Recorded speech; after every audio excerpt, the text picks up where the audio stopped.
अंतरराष्ट्रीय युवा विद्वान, जैन दर्शन में यूनिवर्सिटी टॉप व गोल्ड मेडलिस्ट, जैन सिद्धांत एवं न्याय विषयों को सरलता से समझाने वाले, यूएसए, इंग्लैंड, ऑस्ट्रेलिया आदि अनेक देशों में जैन धर्म की महती प्रभावना करने वाले, पंडित टोडरमल पुरस्कार, युवा विद्वत रत्न आदि अनेक पुरस्कारों से सम्मानित मूर्धन्य विद्वान डॉक्टर संजीव कुमार गोधा जयपुर द्वारा जानिए धर्म का मर्म। डॉक्टर संजीव कुमार जी गोधा के प्रवचन प्रसारण का लाभ प्राप्त कर ज्ञानदान में सहभागी बने। एक दिन की 9,000 अथवा 3,000 के 3 प्रायोजक मिलकर भी ज्ञानदान स्वरूप प्रदान करने पर लाखों लोगों द्वारा प्रवचन सुना जाता है। अर्थात 1 रुपए की अल्प राशि में 10 भाई बहन प्रवचन का लाभ लेते हैं और प्रायोजक परिवार का उस दिन प्रवचन के आरंभ व अंत में रंगीन चित्र व सभी के नाम का उल्लेख किया जाता है।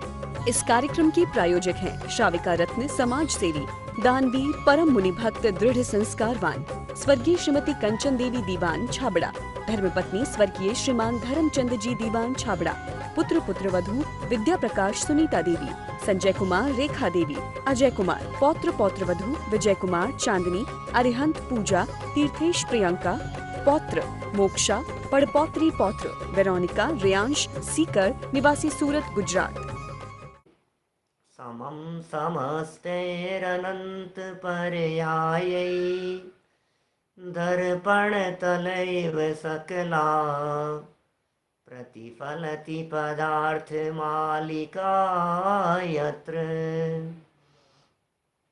परमागमस्य बीजं निषिद्धजात्यन्धसिन्धुर्विधानम् सकल नए विलसितानां विरोधमथनं नमाम्यनेकान्तं विरोधमथनं नमाम्यनेकान्तम्।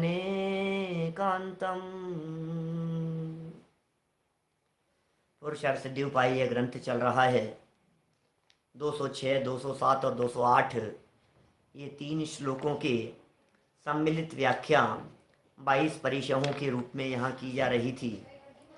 22 परिशह मुनिराज के जीवन में कंपलसरी होते हैं। मुनिराजों के जीवन में तो कंपलसरी होते हैं, श्रावक भी यदि उन्हें अपने जीवन में अपनाने का प्रयत्न करे तो उसका भी जीवन उत्कृष्ट हो सकता है।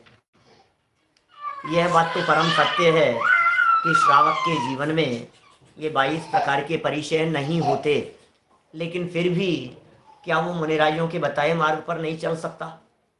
क्या वो प्रयत्न नहीं कर सकता? एज ए प्रैक्टिस इन सब बातों को अपनी लाइफ में लागू नहीं किया जाना चाहिए? कोशिश तो कर ही सकते हैं ना। देखिए, हम यहाँ आपके बीच में नग्न परिचय है, याचना परिचय है, अरति, अलाभ, इन परिचयों तक की, माने 8 परिचयों तक की चर्चा अपनी इस पुस्तक के आधार से कर चुके थे। बहुत सुंदर चर्चा थी, मुझे इतना मजा आया अरति और अलाभ इन परिचयों की चर्चा करने में। जो चर्चा आप लोगों के बीच में पिछले दिन की है मैंने, अरति की परिस्थिति बन रही है, कोई निंदा कर रहा है, कोई स्तुति कर रहा है, कोई आलोचना कर रहा है और सहज शांत है। अलाभ की स्थिति बन रही है। आपको ध्यान होगा, मैंने अरति शब्द की चर्चा करते समय अलग बात कही थी और अलाभ शब्द की चर्चा करते समय अलग बात कही थी। गुजराती पुस्तकों में 165 नंबर पेज है, पुरानी पुस्तकों में 183 नंबर का पेज है और नई पुस्तकों में भी पेज नंबर 245 नंबर का पेज है। अरति परिचय के अंदर तो प्रतिकूल परिस्थिति बनने पर भी मुनिराज कैसे साम्य भाव से रहते हैं उसकी चर्चा हुई। और अलाभ परिचय में उपवास किए हुए हों कई दिनों से, आज पारने के लिए निकले और पारने के लिए निकलने पर अचानक कैसी परिस्थिति बन गई कि भाई अंतराय हो गया, आहार नहीं ले पाए तो वो अलाभ हो गया। संभावना तो लाभ मिलने की दिखाई दे रही थी, फिर भी लाभ नहीं मिला। ये अलाभ की स्थिति है और मुनिराज इस परिस्थिति को सहन करते हैं। देखिए, सारी चर्चाएं है तो मुनिराज के लिए ही। हम क्यों कर रहे हैं? मुनि बनने की भावना भाते हुए। हम क्यों कर रहे हैं? क्योंकि हम भी भावना भाते हैं, हम भी बनेंगे मुनिराज, हम भी बनेंगे भगवान। ऐसे ऐसे भजन गाते हैं ना, हम भी बनेंगे भगवान और जिनालय में, ऐसे ऐसे भजन है कितने सारे। रिमी झिमी उड़ी रे गुलाल चरो रे जिनालय में, तो हम भी बनेंगे मुनिराज। ये दशा हमारी भी तो होगी। इसलिए इन 22 परिचयों को देखना चाहिए, इन 22 परिचयों को जानना चाहिए, इन 22 परिचयों को समझना चाहिए। और फिर कोई बात नहीं, बनेंगे तब बनेंगे जो भी होगा। अरे जब तक नहीं बने हैं तब तक अपनी लाइफ में एज ए प्रैक्टिस जितना संभव हो सके अलाभ की परिस्थिति को सहन करने का प्रयत्न तो करें। हमारे साथ में भी तो रोजाना बिजनेस में, व्यापार में, काम में कैसी स्थितियां बनती है, अलाभ होता हुआ दिखाई देता है। हमारे साथ में भी तो डे टू डे लाइफ में अरति की परिस्थितियां बनती है, जो परिस्थितियां हमें पसंद नहीं आती है। तो हम कोशिश तो कर सकते हैं, यद्यपि हमारी भूमिका में वो 100% निभाया जा पाना बड़ा कठिन काम है, लेकिन जितना जिसका अभ्यास होगा उतना वो कोशिश करता रहेगा, जितना प्रैक्टिस होगी उतना कोशिश कर पाएगा। तो ये बड़ी सुंदर चर्चाएं यहाँ हमारी चल रही है। आज दंश मशक परिग्रह की तरफ हम यहाँ बढ़ते हैं। परिचय, दंश मशक परिचय मुनि राजों के जीवन में। हमारे यहाँ किशनगढ़ में जो मंदिर है, इस मंदिर में चारों तरफ मार्बल पर कार्विंग करवाकर 22 परिचयों के चित्र लगाए हुए हैं, और नीचे दो दो लाइनों में उसमें छंदों के माध्यम से उनको बताया है। बड़ी सुंदर है, बहुत सुंदर बनाया हुआ है। देखिए दंश मशक के संबंध में क्या कहते हैं। दंश मशक शब्द का अर्थ क्या होता है? मच्छर। दंश मशक माने मच्छर, माने मुनिराजों को यदि मच्छरों की यदि कोई बाधा सता रही है तो वे उस बाधा को किस तरह से जीतते हैं और कैसे सहज रहते हैं, ये चर्चा इसमें होगी। गुजराती में 173 नंबर पेज है पुस्तक का, गुजराती पुस्तकों का। देखिए, डांस, मच्छर, चींटी, मकोड़ा आदि जीवों के डंक को पीड़ा जगत के प्राणी सहन नहीं कर पाते। क्या क्या कह रहे हैं? डांस, मच्छर, चींटी, मकोड़ा आदि जीवों के डंक की पीड़ा जगत के प्राणी सहन नहीं कर पाते। आप देख रहे कितने शब्द दे दिए हैं यहाँ। सर्वार्थ सिद्धि के अंदर एक बड़ा सुंदर उदाहरण दिया इस संदर्भ में कि साहब नाम तो दिया है इसका, दंश मशक परिचय। तो उन्होंने कहा दंश मशक का अर्थ दंश मशक नहीं होता। दंश मशक मतलब जो डंक जिसके होते हैं वो सब उसमें शामिल हो जाएंगे। उसमें उन्होंने बिच्छुओं को भी शामिल किया, कंचलों को, बिच्छुओं को, ऐसे बड़े बड़े छोटे जो जीव होते हैं ना, इन जीवों के द्वारा होने वाले तकलीफ की परिस्थिति उसको भी उन्होंने उसमें शामिल किया। और बात ऐसी कही जैसे कहीं घी रखा हुआ था। बहुत सुंदर सर्वार्थ सिद्धि की बात कहता हूँ, पूज्यपाद आचार्य देव ने लिखा। कहीं घी रखा हुआ था और किसी ने कहा कि इसकी कौवे से रक्षा करना। कौवे थे बहुत सारे, बोले कौवों से इसकी रक्षा करना। तो इसका अर्थ अकेला कौवा मात्र नहीं होता है। यदि वहां चिड़िया भी आकर के उस घी को नुकसान पहुंचाने लगे तो उसे उड़ाना कि नहीं उड़ाना। जैसे किसी बच्चे को ये कहा बेटा दूध पड़ा हुआ है जरा बिल्ली का ध्यान रखना, अब चूहा आकर के दूध पी रहा हो। किसी ने आकर के देखा तू यहाँ बैठा हुआ है चूहा दूध पी रहा है, कि नहीं आपने बिल्ली के लिए मना किया था ना, ये तो चूहा है। अरे भाई बिल्ली कहने का मतलब अकेला बिल्ली नहीं होता। बिल्ली कहने का मतलब बिल्ली जैसे जीव सब, कोई भी दूसरे जीव नुकसान पहुंचा रहे हो उनसे रक्षा करना, ये उसका अभिप्राय होता है। इसी तरह से वो कौवे का उदाहरण दिया घी से रक्षा करने के संदर्भ में। 1600 साल पहले का उदाहरण है वो, कौवों से रक्षा करना घी की। इसी तरह से यहाँ दंश मशक के संदर्भ में कह रहे हैं मच्छरों के, अरे हमसे तो बर्दाश्त नहीं होता, थोड़ा बहुत भी 9 बार नमोकार मंत्र बोलते हो ना, हाथ नीचे करके खड़े हुए हो सीधे और 9 बार नमोकार मंत्र बोल रहे हैं, और कोई मच्छर यदि बैठ जाए तो ऐसे ऐसे उड़ाने लगते हैं, बर्दाश्त नहीं होते हमसे। जबकि उसका नाम कायोत्सर्ग है। आप जानते नाम है उसका कायोत्सर्ग। 9 बार नमोकार मंत्र बोल करके कायोत्सर्ग करें। कायोत्सर्ग माने क्या होता है? कायोत्सर्ग शब्द का अर्थ होता है काय में के प्रति ममत्व का त्याग, इसका नाम है कायोत्सर्ग। अब 9 बार नमो, अपन ने कायोत्सर्ग को नमोकार मंत्र बोलने से जोड़ लिया। हमने ये समझ लिया कि नमोकार कायोत्सर्ग का मतलब नमोकार मंत्र बोलना होता है। ऐसा है ही नहीं। कायोत्सर्ग शब्द 2 शब्दों से मिलकर के बना है। एक तो है काय, दूसरा है उत्सर्ग।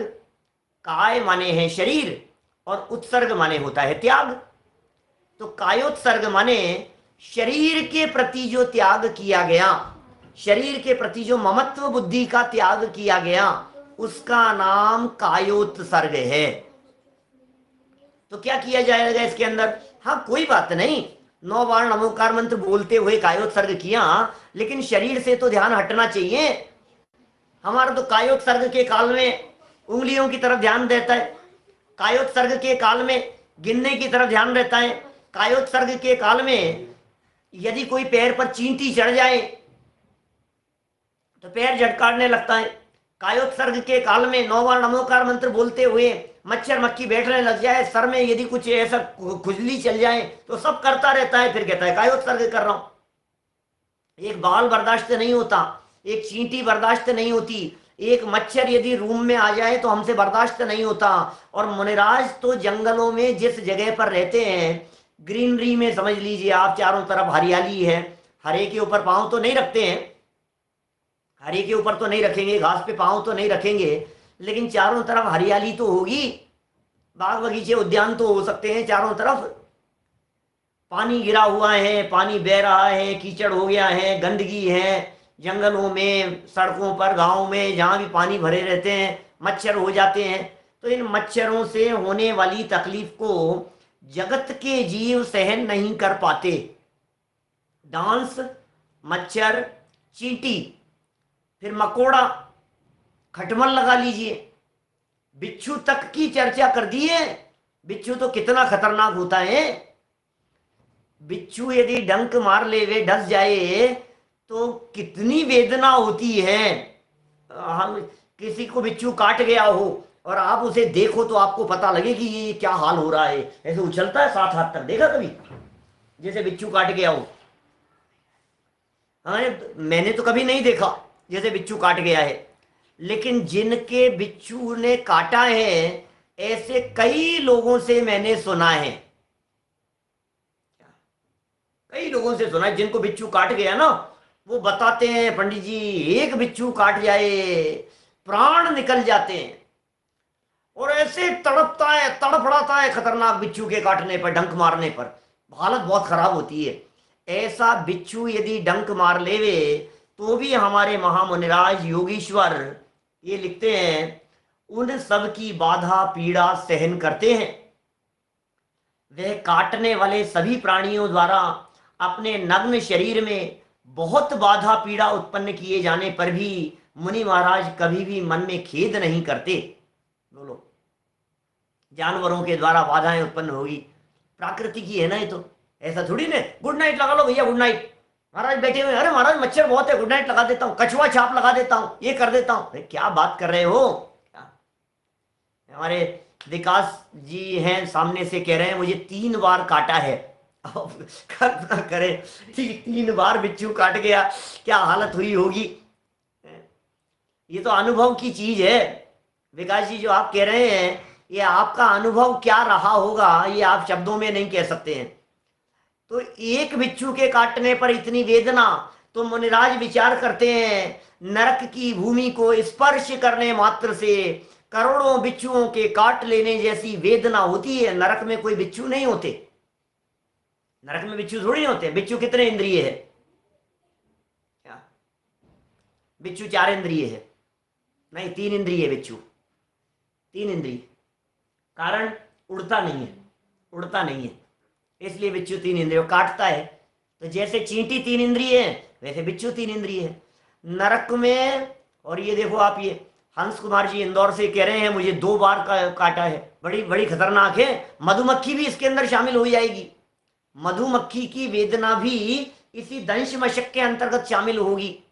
काट जाए तो कैसी परिस्थितियां बनती है, याद करते हैं वे नरक के वातावरण को, याद करते हैं वे नरक की परिस्थितियों को, और बर्दाश्त करते हैं अपनी सहज स्थिति को। मच्छरों की तरफ जो ध्यान नहीं देते वे हमारे त्यागी तपस्वी मुनिराज होते हैं। चलिए आगे बढ़ते हैं, ये दंश मशक परिचय को किस तरह से वे सहते हैं, क्योंकि शरीर अपना नहीं है भाई साहब। सबसे बड़ी बात तो ये है, देह के प्रति अपनत्व बुद्धि नहीं है, इसलिए सब कुछ टूट गया है।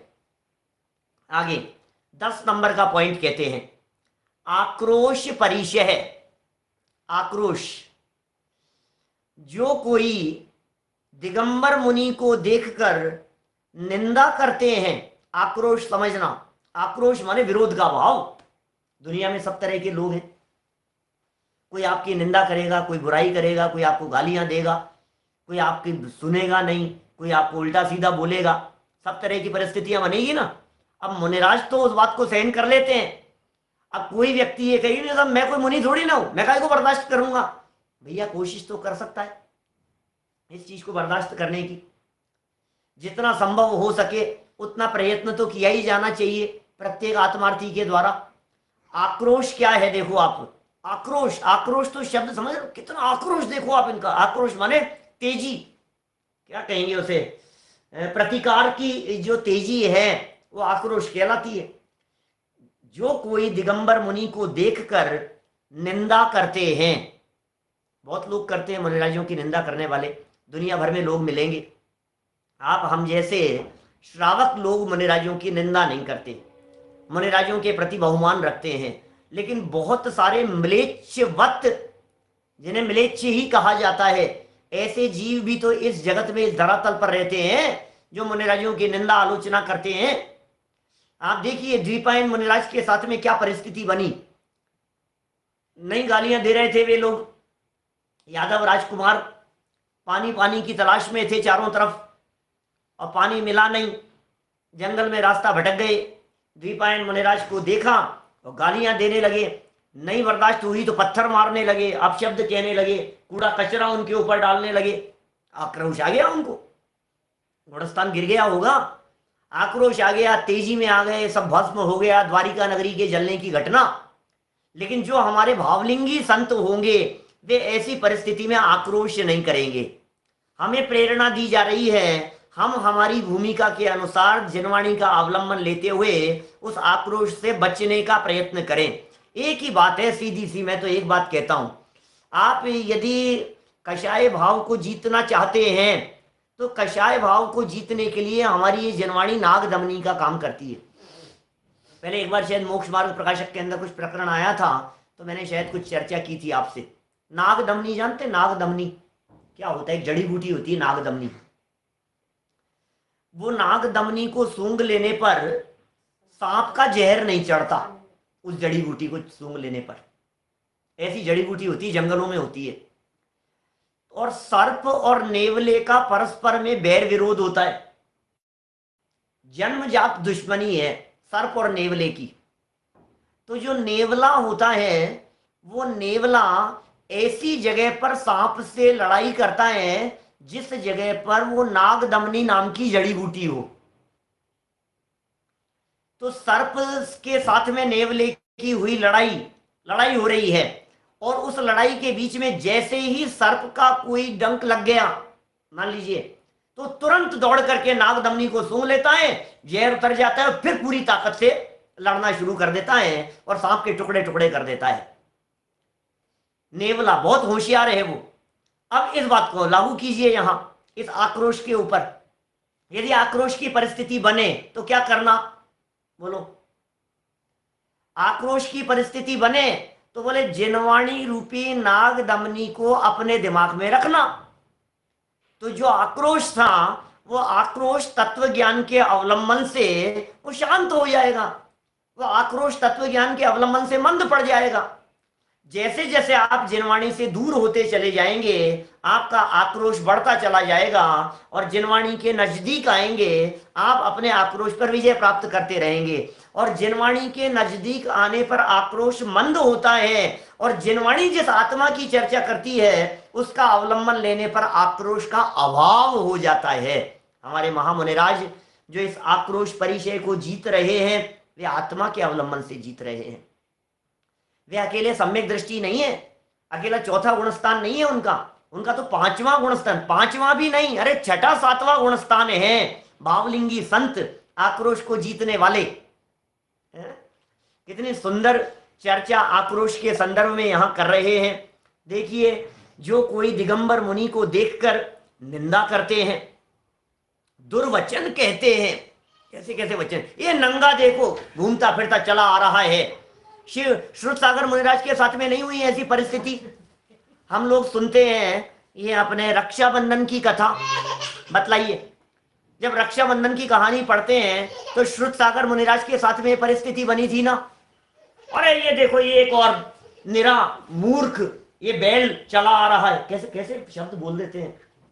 चारों मूर्ख जो वो थे, बलि, नमुची, बृहस्पति, प्रहलाद, चार मंत्री राजा के, मुनिराज को देख करके कैसे कैसे बैल है, मूर्ख है, अरे महाराज मौनम मूर्खस्य आभूषणम, ये लोग सबके सब मूर्ख हैं, इनमें कुछ नहीं है, ऐसे अपशब्द कहते हैं। भाई क्या करो, क्या हाल हुआ उनका। फिर राजा तो समझदार था, बाद में कीली तो हो गए वो लोग, और फिर उन्हें देश निकाला दे दिया, गधे पर बैठा करके काला मुंह करके उन्हें भेज दिया।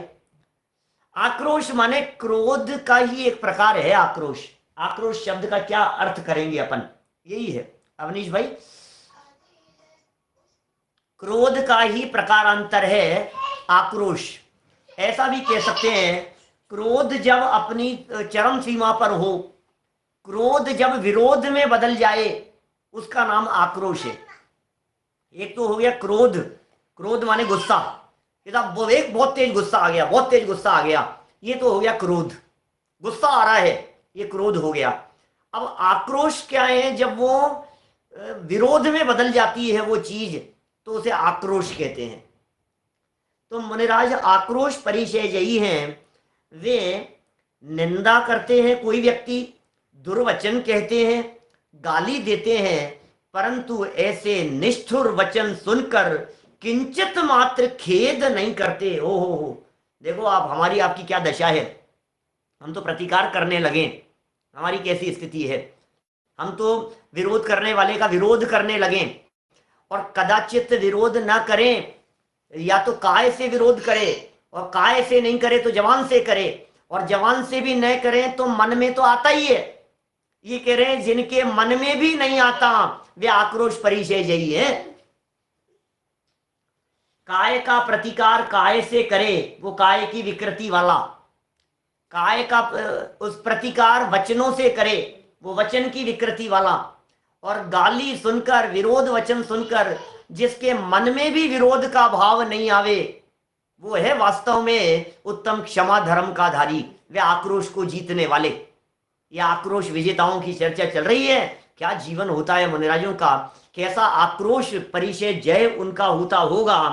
ये कह रहे निष्ठुर वचन सुनकर किंचित मात्र खेद नहीं करते, ओहो, परंतु उत्तम क्षमा ही धारण करते हैं। उत्तम क्षमा धर्म के जब चर्चा करते हैं तो खूब विस्तार से बातें करते हैं अपन इन सब के बारे में। गाली सुन मन खेद न आनो, गुण को गुण कहे अयानो, कही है अयानो वस्तु छीने, बांध मारे बहुविधि करे, घर ते निकारे तन विदारे, वैर जोन तहाँ धरे, जे कर्म पूरव किए खोटे, सहे क्यों नहीं जियरा, अति क्रोध अग्नि बुझाए प्राणी, साम्य जल ले सियरा। ज्यादा वर्णन विस्तार करने की जरूरत नहीं है। उत्तम क्षमा धर्म का प्रवचन सुने, विरोध नहीं करते, मन में विरोध का भाव नहीं आता। अरे गाली देने वाले तो देते रहते, कहते तो क्या सोचते हैं, जगत में तो ऐसा कहावतें चलती है, आपस में बोलचाल की भाषा में लोग इस प्रकार की चर्चाएं करते हैं। अरे देखो देखो, हाथी के पीछे कुत्ते भौंकते रहते हैं, किस किस की तरफ ध्यान देवे, हाथी के पीछे कुत्ते भौंकते हैं, ऐसी ऐसी चर्चाएं चलती है। तो कई, ये तो बहुत चलती है इस तरह की समाज में बातें। तो कोई दूसरा डेढ़ डेढ़ होशियार ये कहता है कि इनमें से बता दो तुम हाथी हो के कुत्ते हो, तुम कौन हो? ये बोले नहीं मैं तो हाथी हूँ, तो कुत्ता तो वो है जो मेरे पीछे भौंकता है। तो भैया लेकिन है तो दोनों जानवर ही, क्या हाथी है चाहे कुत्ता है।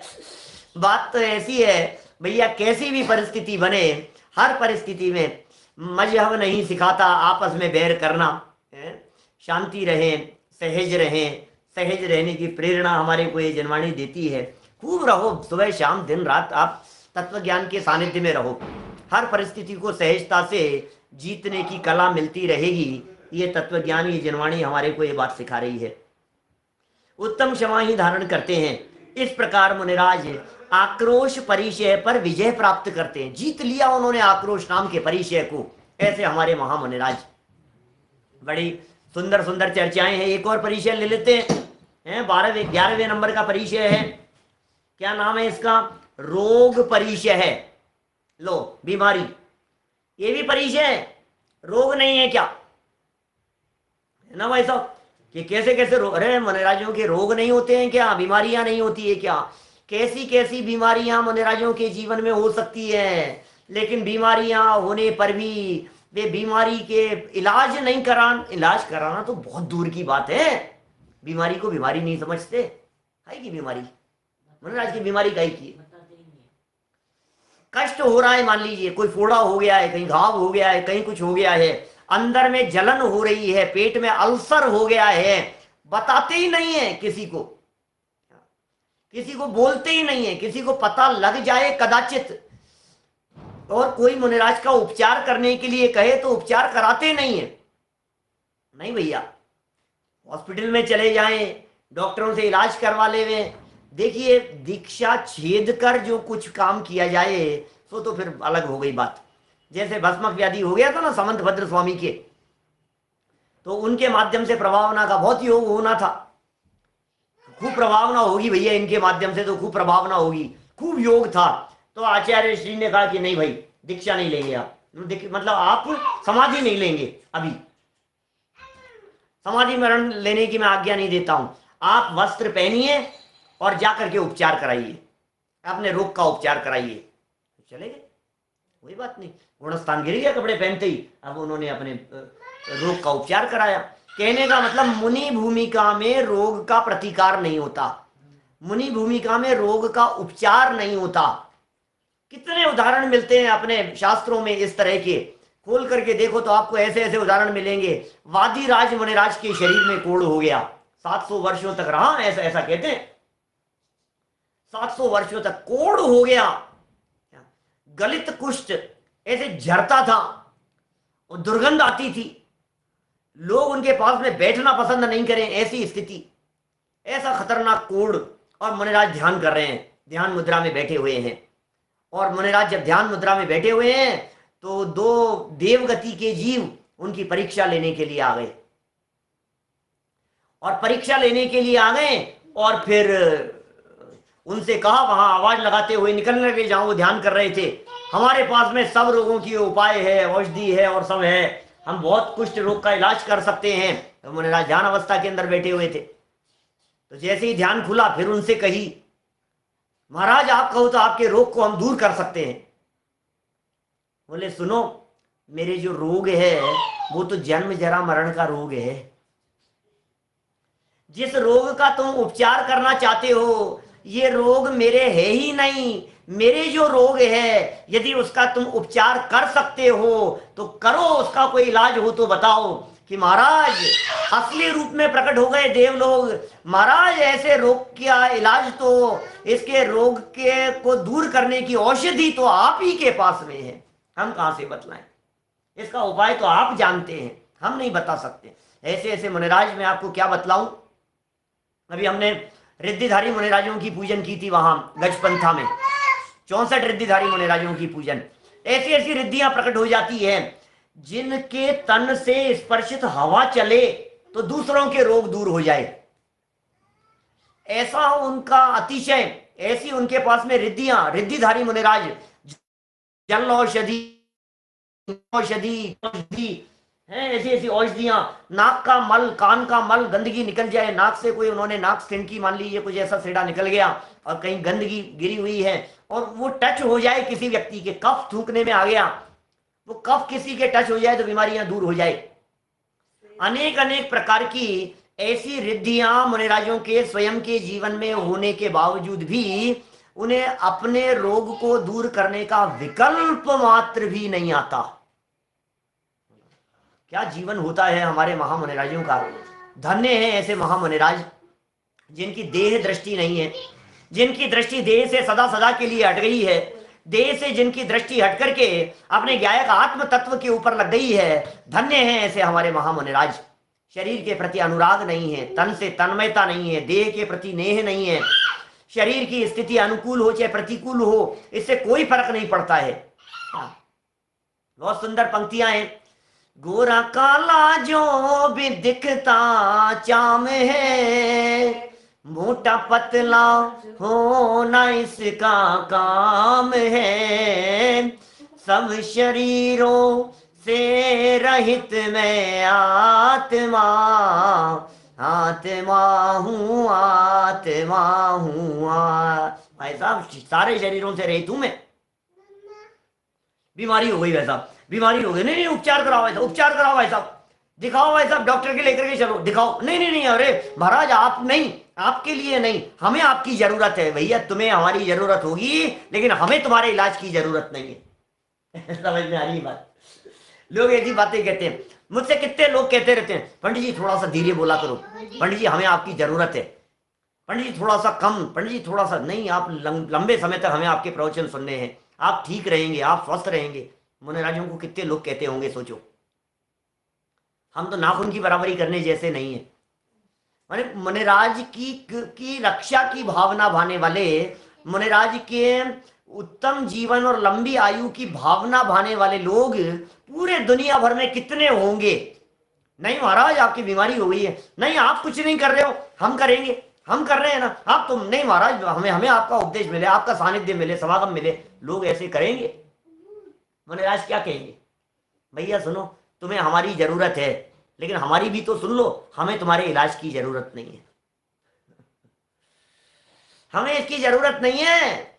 जब तक रहना होगा रहेगा शरीर, जब तक रोग रहना होगा तब तक रहेगा। रोग के प्रतिकार करने की भावना नहीं होती। ये रोग परिचय जय, कभी जुकाम हो जाए, ऐसा भोजन करने में आ गया, बीमारी हो गई, गला कंठ रुंध गया है, शब्द बोले नहीं जा रहे हैं, गला खराब हो गया है, कभी कहीं कोई व्याख्यान दे दिया, धर्मोपदेश दे दिया धर्म के लोभी जीवों को देख करके और अचानक वाणी में कुछ ऐसा हो गया, गड़बड़ा गया, सर्दी खांसी जुकाम परेशानियां बहुत तरह की हो सकती हैं, क्या करें, कुछ भी तो हो सकता है ना। अरे भाई पाप कर्म के उदय से क्या क्या प्रतिकूलताएं देह में नहीं आ सकती हैं। पाप कर्म का उदय तो किसी के भी आ सकता है, उदय बदलने में देर नहीं लगती है ना। कोई किसी को कह रहा था अपनी संपत्ति के ऊपर बड़ा गर्व कर रहा था, ये मेरे सामने है क्या ये, और दूसरे ही दिन बाजी ऐसी पलट गई कि उसको तो कहीं बहुत अच्छा ऑफर मिल गया और इसको कहीं बड़ा नुकसान हो गया, लाखों करोड़ का नुकसान हो गया, ये डाउन हो गया और ऊपर हो गया। अब क्या करूं बोलो, दुनिया में क्या चलता है। कौन ये संपत्ति के मामले में, संयोगों के मामले में कौन कब ऊपर चला जाए और कौन कब नीचे आ जाए। बैठे ठाले किसी व्यक्ति के जीवन में शुद्ध सात्विक भोजन ग्रहण करने वाले, चना पानी पीने वाले व्यक्तियों के जीवन में कैंसर दिखाई दे रहे हैं आज के समय में। बोलो क्या नौकर मालिक बन जाते हैं और मालिक नौकर हो जाते हैं भाई साहब, ऐसी स्थितियां हैं।